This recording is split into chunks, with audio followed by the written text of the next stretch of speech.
کیا اذان سے پہلے بلند آواز میں درود پڑھنا بدعت ہے؟ وہ بھی مانتے ہیں کہ یہ ہمیشہ نہیں تھا، ہم نے ابھی کیا، بدعت تو مانتے ہیں، لیکن وہ علامت رکھنا چاہتے ہیں، جیسے کہ آپ کہتے ہیں لا حول ولا قوت الا باللہ سے شیطان بھاگ جائے، لہذا وہ چاہتے ہیں دوسرے لوگ بھاگیں یہاں سے، یہاں نہ آئے مسجد میں، خواہ یہاں آ کر ہماری چودراہٹوں میں خلل ڈالیں گے، یہ مسجد فلاں حنفیہ غوثیہ فلاں ہے لکھا موٹا سا ہو تو وہاں بھی ویسے بھاگ جائے گا، وہاں سے پاس نہیں آئے گا۔ تو یہ در حقیقت وہ شیطانوں کو بھگانے کے لیے اور اپنے چودراہٹوں کو مستحکم کرنے کے لیے انہوں نے شاعر بنا رکھے۔ اس کا علاج کیا ہے؟ فتویٰ میں دے دوں گا، کیا فائدہ ہو جائے گا؟ کچھ بھی نہیں ہوگا۔ آخر وہ بھی یہ تو نہیں کہتے کہ ہمیشہ سے تھی اذان کے اندر، یہ صحابہ کے دور میں ہوتی تھی، یہ اذان کس طرح پڑھی جاتی تھی، اہل تشیع سے۔ اب جا کے معلوم ہوا ایران میں وہ اذان میں وہ الفاظ نہیں کہتے جو یہاں کے شیعہ کہتے ہیں کہ حضرت علی رضی اللہ تعالیٰ عنہ جو ہے وہ حضور کے خلیفہ بلا فخر ہیں۔ بلا فخر ہونے کے معنی یہ ہو گئے کہ حضرت ابوبکر، حضرت عمر، حضرت عثمان تینوں کی خلافت زیرو ہو گئی اور اول روز سے خلیفہ حضرت علی۔ یہ الفاظ یہاں والے کہتے ہیں، وہاں والے نہیں کہتے۔ وہاں والے یہ کہتے ہیں جو الفاظ ہم کہتے ہیں کہ علی ولی اللہ ہے، امیر المومنین ہے، اس کو بھی ہم کہتے ہیں مستحب ہے، لازم نہیں ہے، یہ ان کا فتویٰ ہے مستحب۔ اچھا اس میں ہمیں بھی اس اعتبار سے کوئی اعتراض نہیں کہ ہم بھی امیر المومنین مانتے ہیں حضرت علی کو رضی اللہ تعالیٰ عنہ، ہم بھی انہیں ولی اللہ مانتے ہیں، اس میں کیا شک ہے؟ ہر صحابی ولی اللہ۔ اس ولایت کے اوپر اگلے درس میں گفتگو ہوگی، یہ نوٹ کر لیجئے، اس لیے کہ اس آیت الکرسی کے بعد اگلی دو آیتیں جو ہیں وہ ولایت کے موضوع پر ہیں۔ اللہ ولی الذین آمنوا یخرجهم من الظلمات الى النور والذین کفروا اولیاءهم الطاغوت یخرجونهم من النور الى الظلمات۔ تو اس پر گفتگو ہوگی۔ تو اولیاء اللہ جو ہے حضرت علی کیا ولی نہیں ہے؟ یقیناً بہت بڑے ولی اللہ ہیں۔ تو یہ لیکن آیا اذان میں یہ کہنا چاہیے تو وہ بھی کہتے ہیں کہ یہ کوئی ہمارے نزدیک واجب نہیں ہے۔ تو یہ جب ان سے علماء سے بات کریں گے تو وہ بات کچھ اور کرتے ہیں، ان کے عوام اور جہلاء کا جو طرز عمل ہے وہ کچھ اور، اور وہ وہی ہے۔ کیونکہ میرا ایک لفظ آپ پڑھتے ہوں گے، میرے انٹرویوز میں بار بار آیا، اگر کہ مجھے اندیشہ ہے کہ میرے اوپر فتوے لگنے شروع ہو جائیں گے، میں یہ کھل کر باتیں کہہ رہا ہوں۔ ہمارے ہاں فرقوں کی حیثیت کیا ہے؟ یہ مولویوں کی ٹریڈ یونینیں ہیں، جیسے پیشے ہوتے ہیں، اس لیے کہ ہم نے دین کو پیشہ بنا لیا۔ اسلام میں دین کا کوئی پیشہ نہیں۔ مسلمان کو قابل ہونا چاہیے کہ اسے مسجد میں آئے ہوں، اسے آگے کر دیا جائے، نماز پڑھائے۔ مسلمان کو اس قابل ہونا چاہیے اپنی بچی کا خود نکاح پڑھائے۔ مسلمان کو اس قابل ہونا چاہیے اپنے باپ کا جنازہ خود پڑھے۔ لیکن ہم نے تو چونکہ یہ کرنا ہی نہیں، لہذا ہم نے مولوی پاس رکھے ہیں اور ان کو ہم نے پیشہ بنا دیا۔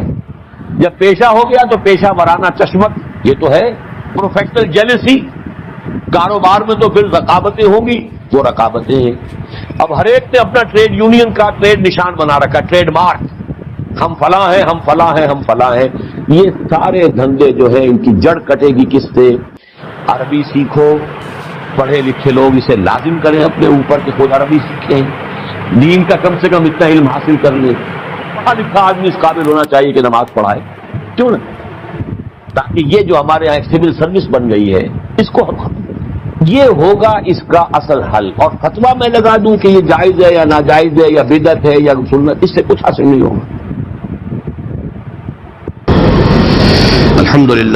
الحمدللہ وکفا والصلاة والسلام علی عبادہ الذین اصطفیٰ، خصوصاً علی افضلہم وخاتم النبیین محمد الامین وعلی آلہ وصحبہ اجمعین۔ اما بعد فاعوذ باللہ من الشیطان الرجیم، بسم اللہ الرحمن الرحیم۔ قل هو اللہ احد اللہ الصمد لم یلد ولم یولد ولم یکن له کفوا احد۔ صدق اللہ العظیم۔ رب اشرح لي صدری ویسر لي امری واحلل عقدۃ من لسانی یفقهوا قولی۔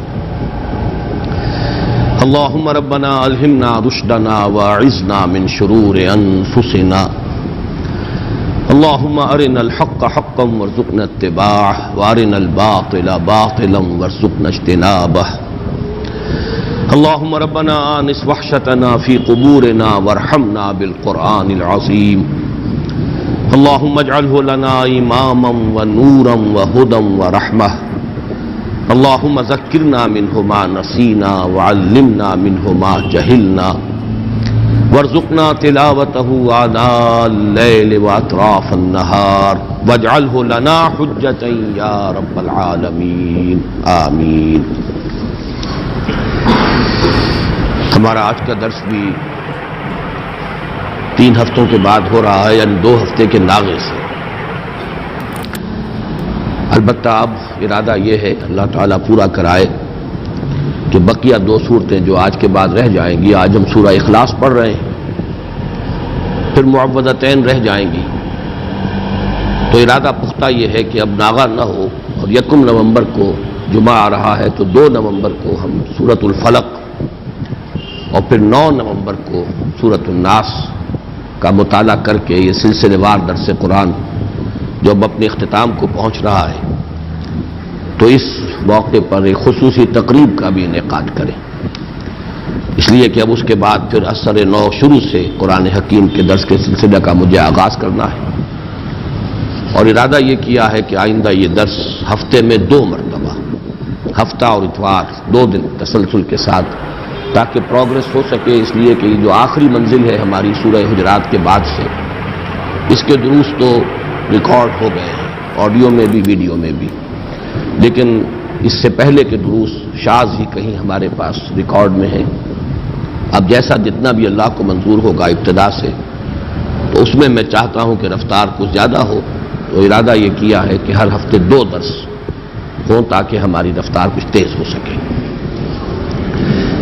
ایک نقطہ میں نے اس سے پہلے 2 مرتبہ بیان کیا ہے، آج تیسری مرتبہ دہرا رہا ہوں۔ میں سوچ رہا تھا کہ کیوں میں اتنی تکرار کر رہا ہوں، تو ایک تو خیال یہ ہوتا ہے کہ ہر درس میں کوئی ہو سکتا ہے چند ہی لوگ ہوں لیکن نئے ہوتے ہیں، لیکن ایک یہ بھی کہ اگر کسی خیال کی طرف اللہ تعالیٰ نے ذہن کو منتقل کیا ہو اور یہ احساس ہو کہ اس سے پہلے شاید یہ بات کسی گوشے کی جانب سے سامنے نہیں آئی ہے، تو انسان کو فطری طور پر اس سے ایک طبعی لگاؤ ہو جاتا ہے، اور وہ نقطہ یہ ہے کہ قرآن حکیم کی جو آخری 10 آیات ہیں، یہ ایک مکمل قرآن ہے ان منیچر، ایک قرآن ان منیچر، ایک چھوٹا سا قرآن۔ اور یہ کیوں ہے؟ اس لیے کہ ظاہر بات ہے وہ مصرع زبان پر آ رہا ہے کہ بزم میں اہل نظر بھی ہیں، تماشائی بھی، انسانوں میں عوام بھی ہوتے ہیں، خواص بھی ہوتے ہیں، سنجیدہ طالب علم بھی ہوتے ہیں، اور ایسے بھی ہوتے ہیں کہ جو علم سے یا کوئی طبی مناسبت نہیں ہوتی یا اتنے مواقع انہیں نہیں ملتے، تو پورے قرآن کا پڑھنا، اس کا سمجھنا، یہ تو ظاہر بات ہے کہ سب لوگوں کا نصیب تو نہیں ہے، لیکن یہ کہ یہ 10 صورتیں چھوٹی چھوٹی صورتیں یہ ایسی ہیں کہ جو اکثر و بیشتر نمازوں میں پڑھی جاتی ہیں، عام آدمی بھی ذرا سا بھی اگر مس ہو، لگاؤ ہو، کوئی دلچسپی ہو دین سے، تو ان 10 صورتوں کو تو یاد کر لیتا ہے۔ یہی وجہ ہے کہ تراویح کی نماز میں جہاں کوئی حافظ نہیں ہوتے، یا آخری ایام جو ہوتے ہیں ختم قرآن کے بعد، پھر ان میں انہی 10 صورتوں کو 2 مرتبہ پڑھ کر 20 رکعتوں میں وہ جو تلاوت کی جاتی ہے۔ تو ان میں نے غور کیا تو نظر آیا کہ ایک تو دین کے جو تمام بنیادی تصورات ہیں وہ سب جمع ہوئے، یہاں تک کہ جو بڑی اہم اصطلاحات ہیں، دین کا بنیادی مفہوم کیا ہے، دین کا اصطلاحی مفہوم کیا ہے، دین کی نسبت اصلاً کس کی طرف ہے، مجازی نسبت کس کی طرف ہے، یہ سارے معاملات، رب کا مفہوم، ربوبیت کے تقاضے، یہ تمام عبادت جو گردان ہوئی ہے، قل یا ایھا الکافرون لا اعبد ما تعبدون ولا انتم عابدون ما اعبد ولا انا عابد ما عبدتم ولا انتم عابدون ما اعبد۔ اب آپ دیکھیے کہ وہ بنیادی اصطلاح ہے اور اس کو کس طریقے سے تکرار کے ساتھ سامنے لایا گیا۔ صلاۃ یہ بھی اس کے اندر، فویل للمصلین الذین هم عن صلاتهم ساہون، سورۃ الکوثر میں فصل لربک وانحر ان شانئک هو الابتر۔ تو واقعہ یہ ہے کہ اگر یہ 10 صورتیں بھی انسان نے پڑھ لی، ظاہر بات ہے سورہ فاتحہ تو ہر مسلمان جانتا ہی ہے، پڑھتا ہی ہے، ہر نماز کی رکعت میں پڑھتا ہے، لیکن یہ 10 صورتیں بھی اگر کوئی عام انسان سمجھ لے تو واقعہ یہ ہے کہ دین کے جو بنیادی تصورات ہیں اس کی گرفت میں آ جائیں گے، پھر ان کو یاد رکھنا آسان، ان کو دہراتے رہنا آسان۔ دوسرا اسی کا ذیلی نقطہ یہ ہے کہ اس میں ایک عجیب ترتیب مجھے محسوس ہوئی کہ پہلی 7 صورتوں کا تعلق در حقیقت سیرت النبی سے ہے، اور آخری 3 جن میں سے پہلی آج ہم پڑھ رہے ہیں، یہ دین کی بنیادی تعلیم جو ہے توحید، عام طور پر سمجھا جاتا ہے کہ صرف سورہ اخلاص توحید کی صورت ہے، اصل میں معوذتین بھی توحید ہی کی صورتیں ہیں، یہ میں بعد میں بیان کروں گا۔ اس لیے کہ در حقیقت سورہ اخلاص کی جو دوسری آیت ہے، اللہ الصمد، اللہ ہی وہ ذات ہے جس کی پناہ طلب کی جا سکتی ہے، جس کے طرف رجوع کیا جا سکتا ہے، جس کی پشت پناہی جو ہے چاہی جا سکتی ہے۔ یہ پناہ میں آنا، پشت پناہی طلب کرنا، یہی تو معوذتین کا مضمون ہے۔ تو معوذتین در حقیقت دونوں جو ہے اس اللہ الصمد ہی کی شرح پر مشتمل ہے، اور یہ وہ توحید عملی ہے۔ بہرحال 3 صورتیں آخری جو ہیں وہ تو توحید کا نہایت عظیم خزانہ۔ پہلی 7 صورتوں میں ایک عجیب حسن ترتیب کے ساتھ سیرت کے مضامین۔ کسی بھی انسانی شخصیت کی سیرت لکھی جائے، اس کی لائف بایوگرافی لکھی جائے، پہلی بات یہ ہوگی کب ولادت ہوئی، کہاں ولادت ہوئی۔ سورۃ الفیل کیا ہے؟ عام الفیل میں ولادت ہوئی ہے، اور وہ اصحاب الفیل کون تھے جو خانہ کعبہ کو ڈھانے کے لیے ارادے سے آئے تھے، مکہ مکرمہ میں ہے۔ تو گویا کہ یہ حضور صلی اللہ علیہ وسلم کی ولادت کے ساتھ منسلک ہے سورۃ الفیل۔ پھر یہ کس قوم سے تھے، کس قبیلے سے تھے، کیا آپ کا خاندان کا حسب نسب کیا ہے۔ سورۃ القریش کیا ہے؟ قریش آپ کا قبیلہ ہے جس کے آپ ایک فرد ہیں، ان کا کیا مقام تھا، اللہ کے ان پر کیا احسانات تھے، کس طرح انہوں نے ان احسانات کی ناشکری کی ہے، یہ ہے سورۃ القریش کا مضمون۔ لإلاف قریش إِلَافِهِمْ رحلة الشتاء والصيف فليعبدوا رب هذا البيت الذي أطعمهم من جوع وآمنهم من خوف۔ پھر تیسری صورت، جس ماحول میں آپ پیدا کیے گئے، جہاں آپ کو اپنا عظیم فرض منصبی ادا کرنا تھا، اس کے کردار اور اخلاق کا عالم کیا تھا، یہ جو سورہ مبارکہ ہے۔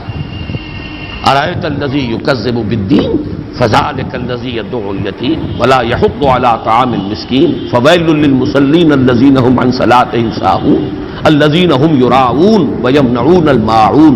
یہ سارا کس کا بس بیان ہو رہا ہے؟ اہل مکہ کے حالات، ان کی اخلاقی پستی، دینی اعتبار سے جو زوال وہ آ چکا تھا، دین ابراہیمی کے جو مس کر چکے تھے، نماز کا حلیہ بگاڑ چکے تھے، کوئی نیکی تھی تو صرف ریاکاری کی نیکی تھی، حقیقت بر سے بالکل محروم۔ یہ وہ ماحول تھا جس میں کہ آپ کو یہ عظیم کام جو ہے سونپ کر بھیجا گیا، اصلاح کا اور انقلاب کا۔ پھر آپ کا ذاتی مقام و مرتبہ کیا ہے؟ انا اعطیناک الکوثر فصل لربک وانحر۔ اسی میں یہ کہ مخالفت ہوگی، لیکن آپ کے مخالفین خائب و خاسر ہوں گے، ناکام ہوں گے۔ ان شانئک ھو الابتر۔ قل یا ایھا الکافرون کیا ہے؟ جب یہ مخالفت اور یہ تصادم، کشاکش حق و باطل کی اپنی انتہا کو پہنچ کر پھر ذرا نرمی پر آئی ہے اور مصالحت کی باتیں شروع ہوئی ہیں، تو یہ اعلان برات، قل یا ایھا الکافرون لا اعبد ما تعبدون ولا انتم عابدون ما اعبد۔ یوں سمجھیے کہ پورا مکی دور اس میں آ گیا۔ اور آخری 2 صورتیں یہ انجام ہے، جیسا کہ میں عرض کر چکا ہوں۔ یہ ایک آیت کو 2 حصوں میں تقسیم کر دیجئے، جو سورہ بنی اسرائیل کی آیت ہے، قل جاء الحق وزهق الباطل اذا جاء نصر اللہ والفتح ورأیت الناس يدخلون فی دین اللہ افواجا۔ اس میں حضور صلی اللہ علیہ وسلم کی حیات طیبہ کے آخری دور کا نشان ہے، اور یہ کہ جو آپ کے سب سے کٹر دشمن تھے، سب سے زیادہ معاند ابو لہب اور اس کی بیوی، عورتوں میں سر فہرست ام جمیل، اور مردوں میں سب سے زیادہ جس کے لیے میں نے وہ بڑے ثقیل الفاظ بھی آپ کو سنائے تھے، جو کہ یوں سمجھیے کہ نکما ترین انسان جو ہو سکتا ہے، پست ترین اخلاق کا اور سخت ترین مخالف اور قریب ترین عزیز، یہ سارے ترین جمع کیجئے تو وہ ایک شخص بنتا ہے ابو لہب، لیکن اس کے ہاتھ ٹوٹ گئے، وہ برباد ہو گیا، وہ تباہ ہو گیا۔ یہ در حقیقت ان چاروں کو جمع کیا جائے، یہ جو دونوں میں نے آپ کو صورتیں بیان کی ہیں، تو یہ ہے در حقیقت نبی اکرم صلی اللہ علیہ وسلم کے مشن کا وہ آخری وقت کہ آپ کا وہ مشن مکمل ہو۔ تو یہ 7 صورتیں در حقیقت حضور صلی اللہ علیہ وسلم کی سیرت کے ساتھ متعلق ہے۔ باقی جو علم کے موتی ہیں، معرفت کے اعلیٰ علمی مضامین جو ہیں وہ ان سے قطع نظر، وہ تو جو بھی ہیں ہمارے ان دروس میں بیان ہو گئے ہیں۔ پھر آخری 3 صورتیں جو ہیں یہ ہے در حقیقت دین کی اصل تعلیم، لب لباب، دین توحید ہے اسلام۔ توحید 4 آیات میں سورہ اخلاص کے، اور پھر توحید ہی کا ایک عکس ہے، اور یہ توحید کیا ہے؟ توحید فی التعوذ، تعوذ پناہ صرف ایک کی طلب کی جائے، جیسے آپ کو معلوم ہے کہ توحید ہی کا تقاضا ہے توکل، توحید فی التوکل، بھروسہ سوائے اس کے اور کسی پر نہ ہو۔ اللہ تتخذوا من دونی وکیلا، اسی طرح یہ توحید تعوذ میں کس سے پناہ طلب کرو گے؟ استعاذہ، کون تمہیں پناہ دینے کی قدرت رکھتا ہے؟ قل اعوذ برب الفلق قل اعوذ برب الناس۔ تو یہ چند نکات ہیں کہ جن کی طرف ذہن منتقل ہوا اور میں نے چاہا کہ آج پھر آپ کے سامنے بیان کروں۔ ایک دوسرا اہم مضمون جو میں بیان کرتا چلا آ رہا ہوں وہ یہ ہے کہ ان 10 صورتوں کے اندر ترتیب یہ ہے کہ پہلی 4 صورتیں تو نمایاں طور پر جوڑوں کی شکل میں، سورۃ الفیل، سورۃ القریش، وہ سمجھیے ایک ہی مضمون ہے، ایک ہی تصویر کے 2 رخ ہیں۔ پھر اسی طریقے سے اس سے اگلی صورت جو ہے وہ ارایت الذی یکذب بالدین، سورہ معون اور سورہ کوثر، یہ بھی ایک ہی تصویر کے 2 رخ ہیں۔ ایک کردار وہ ہے جن سے سابقہ ہے محمد الرسول اللہ صلی اللہ علیہ وسلم کو، ایک مقام و مرتبہ ہے محمد الرسول اللہ کا، یہ بھی ایک ہی مضمون ہے، جوڑا ہے۔ البتہ پھر سورہ کافرون ایک منفرد مزاج کی صورت ہے۔ اگلی 2 صورتیں نمایاں طور پر جوڑے کی شکل میں ہیں، جاء الحق و زہق الباطل، یہ در حقیقت ایک ہی تصویر کے 2 رخ ہیں۔ حق آ گیا، حق کو غلبہ ہو گیا، اللہ کی مدد آ گئی، اللہ کی نصرت آ گئی، اور لوگوں کو دیکھا کہ وہ فوج در فوج داخل ہو رہے ہیں اللہ کے دین میں، اور اسی بات کو تبت یدا ابی لہب وتب، انجام جو ہے حق آیا ہے تو باطل گیا ہے، روشنی آئی ہے تو ظاہر بات ہے کہ اندھیرا بھاگ گیا ہے، وہ ہے تبت یدا ابی لہب۔ تو یہ دونوں صورتیں ایک جوڑے کی شکل میں ہیں، لیکن سورہ کافرون یہاں منفرد مزاج کی حامل ہے۔ اسی طرح سورہ اخلاص یہ انتہائی منفرد ہے، یہ تو گویا کہ توحید کے مضمون پر مشتمل ہونے کے اعتبار سے بھی گویا کہ تقاضا بھی یہ تھا کہ یہ منفرد ہی ہو، اس کا جوڑا کوئی نہ ہو۔ اس سے بھی آپ کو معلوم ہے سورہ یاسین، یہ جب ہم وہ حصہ پڑھ رہے تھے قرآن مجید کا تو میں نے بیان کیا تھا، اس کا کوئی جوڑا نہیں، وہ قلب کے مانند ہے۔ وہ جو صورتیں وہاں 13 صورتیں آئی ہیں ان میں یہ درمیان میں یہ سورہ مبارکہ جو ہے ان کو اس طریقے سے رکھا گیا ہے، بلکہ 21 صورتیں ہیں، وہ دو گروپس جو ہیں مکی صورتیں، 10 ادھر اور پھر 10 ادھر، درمیان میں یہ سورہ یاسین ہے پریزائڈنگ پوزیشن میں، اور وہ بالکل منفرد ہے۔ اسی طرح سورہ اخلاص منفرد ہے۔ اگلی 2 صورتوں کو اندھا بھی جانتا ہے کہ یہ جوڑا ہے، معوذتین نام ہی ان کا جو ہے، 2 صورتیں جن میں تعوذ کی تلقین ہوئی ہے، قل اعوذ برب الفلق قل اعوذ برب الناس۔ تو یوں سمجھیے کہ یہ آخری 6 صورتیں جو ہیں 2 سہ سوروں کی شکل میں ہیں۔ یہ سہ سوروں کی شکل میں ہونے سے اب ایک نقشہ بھی میں نے بلکہ آج اپنے کاغذ پر تو کھینچا تھا کہ اگر آپ 2 مثلثیں ساتھ ساتھ ڈرا کر لیں، ایک مثلث ادھر ہے ایک مثلث ادھر ہے، تو یہ سہ سوروں کو ریپرزینٹ کریں گی۔ پہلا سہ سورہ ہے کافرون، نصر اور لہب۔ کافرون ہے اوپر پریزائڈنگ پوزیشن میں، اور اس کے ساتھ متعلق ہے جوڑے کی شکل میں سورۃ اللہب اور سورۃ النصر۔ ساتھ ہی دوسری مثلث ہے سورہ اخلاص، یہ ہے پریزائڈنگ پوزیشن میں، اور ان کے ساتھ جوڑا منسلک ہے معوذتین۔ اگر ان دونوں ٹرائنگلز کو، دونوں مثلثوں کو آپ برابر برابر رکھیں گے تو خود بخود ایک بات ابھرے گی، اور وہ میں اب چاہوں گا کہ اسے دوسرے اعتبارات سے بھی بہت واضح کر کے آپ کے سامنے رکھوں کہ پھر بڑا گہرا ربط قائم ہو جاتا ہے سورہ کافرون میں اور سورہ اخلاص میں۔ یہ دونوں پریزائڈنگ پوزیشن میں ہیں ان 2 سوروں میں، 2 سہ سوروں میں، دونوں ٹاپ کے اوپر ہے۔ ادھر سورہ کافرون ہے، ادھر سورہ اخلاص ہے۔ کافرون کے ساتھ متعلق سورۃ النصر، سورۃ اللہب، سورۃ الاخلاص کے ساتھ متعلق سورۃ الفلق، سورۃ الناس۔ یہ دونوں جو ٹاپ پر ہیں ان کے مابین جو ربط ہے ذرا اس کو آپ سمجھیے کہ کس کس اعتبار سے۔ اب نوٹ کیجئے حضور کا عام طور پر معمول جو تھا، قرآن مجید کی قرأت جو آپ نماز میں کیا کرتے تھے تو وہ قریب کے جوڑے آپ لیتے تھے، سورۃ الاعلیٰ اور سورۃ الغاشیہ۔ حالانکہ سورہ غاشیہ بڑی ہے تعداد آیات کے اعتبار سے، لیکن یہ کہ جمعے کی نماز میں اور عیدین کی نمازوں میں چونکہ دونوں میں فذکر تذکیر کا حکم ہے، ان دونوں صورتوں کو جمع کرتے تھے، یا پھر سورہ جمعہ، سورہ منافقون یاد جمع کرتے تھے۔ لیکن بعض جگہوں پر آپ کا ہم نے معمول دیکھا کہ اس اصول سے ہٹ کر کہیں سے ایک صورت لی ہے کہیں سے دوسری لی ہے، تو اس میں بھی کوئی نہ کوئی مناسبت ہوتی ہے۔ سورہ کافرون اور سورہ اخلاص کا عجیب معاملہ ہے کہ اہم ترین جو سنتیں ہمارے ہاں نماز کی جو شمار ہوتی ہیں ان میں حضور کا معمول ان دونوں کو جمع کرنے کا ہے۔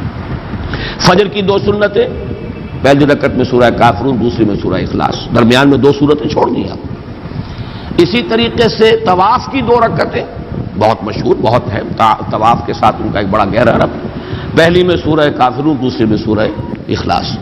یہ جو ربط اور تعلق ہے اس کو اچھی طریقے سے سمجھ لیجئے کہ ان میں بڑی یعنی گہری مناسبت ہے ان دونوں صورتوں کے اندر۔ اور اسی کے ساتھ نوٹ کیجئے یہی دو صورتیں ہیں جن کے نام بے شمار ہیں اور ایک نام مشترک ہے۔ سورہ کافرون کے بارے میں یہ بات میں اس وقت بتانا بھول گیا کہ اس کا نام سورۃ الاخلاص بھی ہے۔ سورہ اخلاص ان دونوں صورتوں کا نام ہے، ویسے وہ زیادہ مشہور سورہ کافرون کے نام سے، لیکن یہ کہ اس کے بھی نام بہت ہیں، اس کے بھی نام بہت ہیں۔ آج جو میں اس سورہ مبارکہ کے نام ہے وہ تو میں بعد میں آپ کو گنواؤں گا بھی، سورہ اخلاص کے نام۔ اور یہ عربوں کے اس مزاج کے مطابق ان کا ایک ذوق تھا، جس چیز سے انہیں زیادہ محبت ہوتی تھی، جس چیز کی زیادہ عظمت ہوتی تھی، اس کے نام بہت زیادہ رکھ دیتے تھے، مختلف پہلوؤں سے، مختلف صفات کے اعتبار سے۔ شیر کے آپ کو یہ ہزاروں لفظ مل جائیں گے۔ اب شیر کی ہر ادا کے اعتبار سے اس کا ایک علیحدہ نام ہو جائے گا، تلوار کے لیے، گھوڑے کے لیے، بے شمار ان کے نام ہوں۔ اسی طرح جن صورتوں سے خصوصی محبت تھی صحابہ کرام کو، تو ان صورتوں کے انہیں نام رکھے ایک سے بہت زیادہ۔ ان دونوں صورتوں کا یہ بھی وصف مشترک ہے۔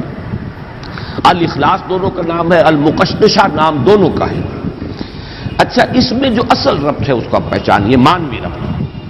یہ سورہ کافرون اور سورہ اخلاص کے مابین بڑی یعنی مانوی جو ان دونوں کا ربط ہے اس کے اعتبار سے اہم بات ہے کہ سورہ کافرون میں ما اعبد، جسے میں پوجتا ہوں، یہ دو مرتبہ آیا۔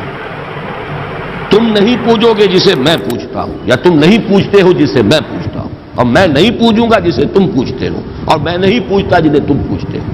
ایک فطری سوال اٹھتا ہے کہ آپ کسے پوجتے ہیں؟ وہ کون ہے؟ اس کی صفات کیا ہے؟ اس کی شان کیا ہے؟ جیسے کہ روایات میں بھی الفاظ آتے ہیں کہ حضور سے پوچھا گیا صف لنا ربک، صفت بیان کیجئے نا ذرا، آپ کس کو پوچھتے ہیں؟ اسی طرح کہا گیا انصب لنا ربک، اپنے رب کا نسب نامہ ذرا بیان تو کریں، کس کو پوچھتے ہیں آپ؟ اس کے پیچھے جو اصل مسئلہ ہے وہ سمجھ لیجئے کہ جہاں تک لفظ اللہ ہے وہ تو مشترک ہے، وہ بھی اللہ کو پوچھتے تھے، یہ تو نہیں تھا کہ وہ اللہ کو نہیں مانتے تھے، اللہ کو مانتے تھے، اللہ کو پوچھتے تھے، اللہ سے دعائیں کرتے تھے، اللہم اللہم پکارتے تھے اللہ کو۔ تو کیسے کہتے ہیں حضور کہ میں جسے میں پوچھتا ہوں تم نہیں پوچھتے؟ مطلب کیا ہوا اس کا؟ کہ نام مشترک ہے، تم نے اس کے صفات کچھ اور بنا دی، تم نے اس کے ساتھ کچھ ایسی چیزیں شامل کر دی، وہ تمہارے اپنا ذہن کا تراشیدہ اللہ ہے، وہ اللہ نہیں ہے جس سے میں پوچھتا ہوں۔ کہ یاراں دیگرے رامی پرستند، نام مشترک ہے لیکن میں اس اللہ کو نہیں پوچھتا جسے تم پوچھتے ہو، وہ اللہ کوئی اور اللہ ہے، وہ تمہارے ذہن کا تراشیدہ اللہ ہے، اس کی صفات تم نے خود کچھ گھڑ لی ہے، اس کو تم نے گرا دیا ہے، مخلوقات کی صف میں لا کے کھڑا کر دیا، وہ میرا معبود نہیں ہے، میرا معبود کوئی اور ہے۔ نام سے دھوکہ نہ کھاؤ، نام مشترک ہے لیکن ان کا مدلول، اس نام کا اصل مصداق، اس نام سے مراد، اس نام کا مسمى بالکل جدا ہے۔ وہ ہے در حقیقت وہ کون ہے؟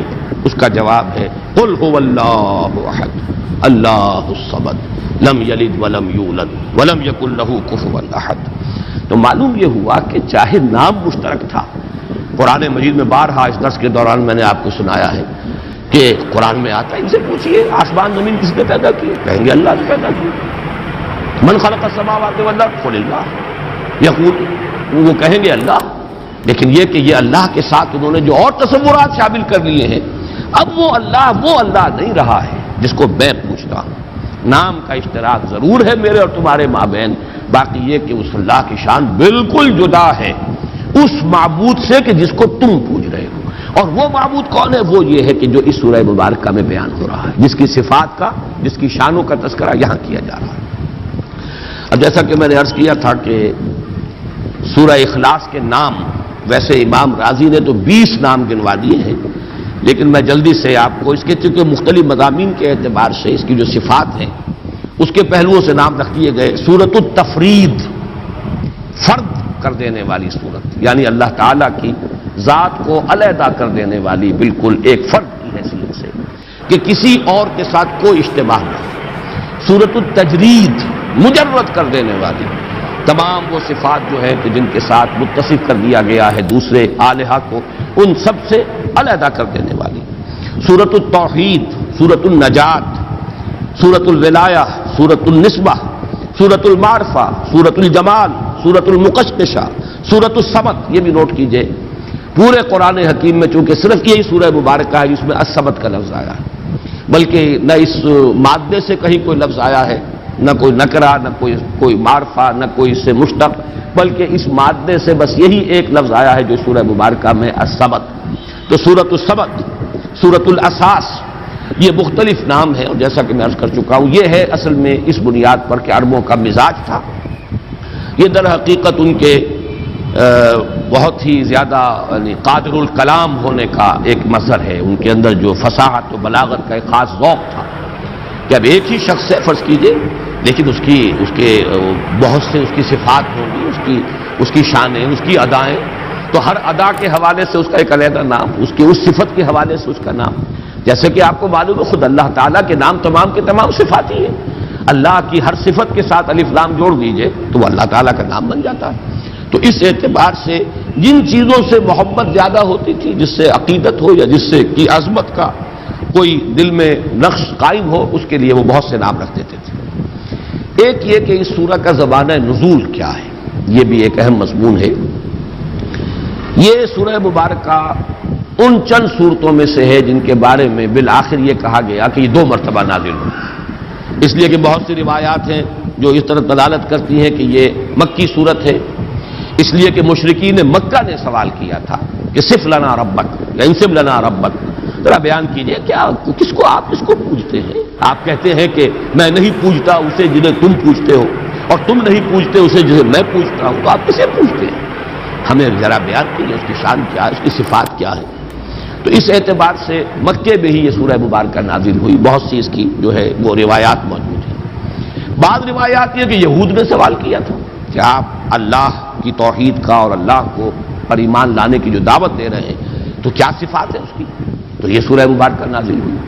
تو یہ مختلف روایات ہیں، اور اس پر میں سمجھتا ہوں کہ حق ادا کر دیا ہے مولانا مودودی مرحوم نے تفہیم القرآن میں، اس کا جو اب ہر سورت کا وہ ایک مقدمہ لکھتے ہیں، تو تمام روایات جمع کر دی ہیں، اور پھر ایک بہت ہی اہم اور بہت فیصلہ کن قول فیصل جو ہے انہوں نے لکھا ہے، بہت جامع، اور اس سے ثابت یہی ہے، اکثر لوگوں کی رائے بھی یہی ہے، لیکن اس کو بیان کرنے کا اسلوب وہاں پر بہت عمدہ ہے مولانا مودودی مرحوم کا، اور وہ یہ کہ یہ ہے مکی، لیکن چونکہ جب بھی حضور سے پوچھا گیا ہو اللہ کے بارے میں تو حضور نے یہی صورت پڑھ دی، تو مغالطہ ہو گیا لوگوں کو، شاید یہ ابھی نازل ہوئی، اور یہ میں پہلے بھی بیان کر چکا ہوں، جیسے وہ مشہور واقعہ جو حضرت عمر رضی اللہ تعالیٰ عنہ کا حضور کے انتقال کے بعد جو جذباتی ایک کیفیت ہو گئی تھی، اور آپ نے تلوار کھینچ لی تھی اور فرمایا تھا کہ جو کہے گا کہ محمد کا انتقال ہو گیا اسے قتل کر دوں گا، یہ خاص جذباتی کیفیت تھی، ایک جذب کا عالم تھا۔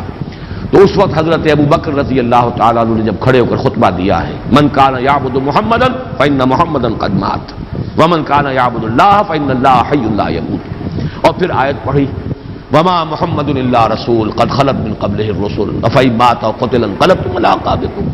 تو حضرت عمر اپنا یہ تاثر بیان کرتے ہیں کہ مجھے محسوس ہوا جیسے یہ آیت مبارکہ ابھی نازل ہوئی۔